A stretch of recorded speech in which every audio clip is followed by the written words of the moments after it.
Hello everyone! In the previous video, we solved the secret of Mildenhall Manor. While researching the manor, we discovered a lot of interesting facts. And we've come up with a very interesting theory. It would seem that the secret of Mildenhall Manor is solved, but there are still some questions and inconsistencies.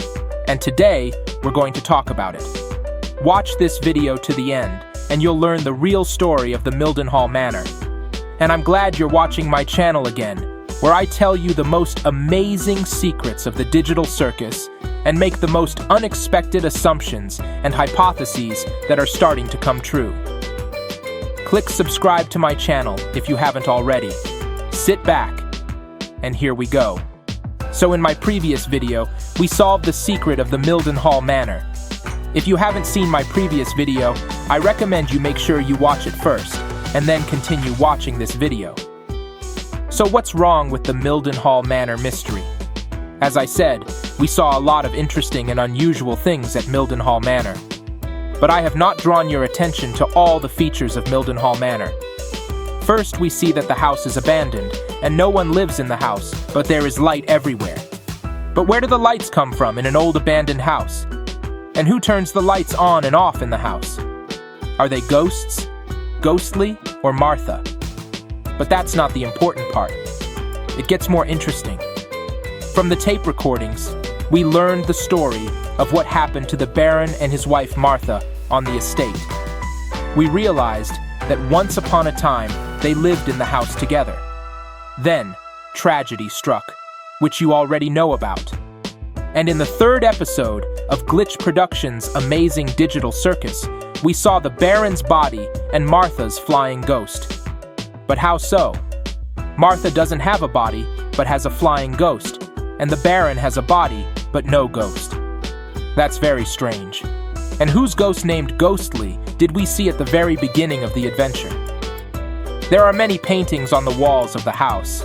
Some of them show strange creatures that don't look like people. Who painted them? The Baron? But he didn't talk about it. All we know is that he was a hunter. The entities painted themselves? I find that very hard to believe. And there's another very strange thing. When Jax threw the Gangle mask at one of the doors, a horrible maw opened in place of the door. What is that? Is that a living monster house? And after Kinger and Pomni flew into that maw in the door, then the maw closed, and instead of the door, we already see a wall. How is that possible? When Pomni was looking for a way out and opened one of the doors, she saw that the passage was blocked with bricks. Why would someone want to brick up a door?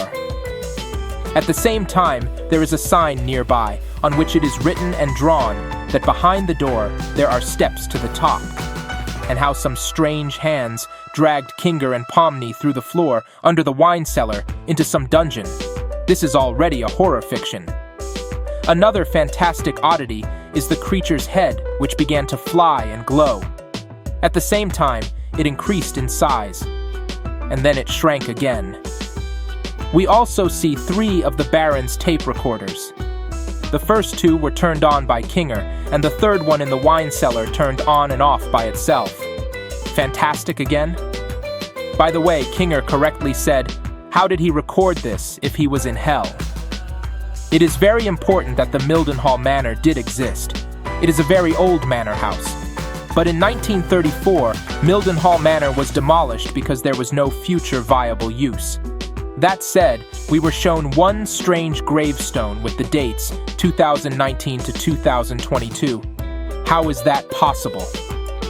All the events in this house took place many years after the house was demolished.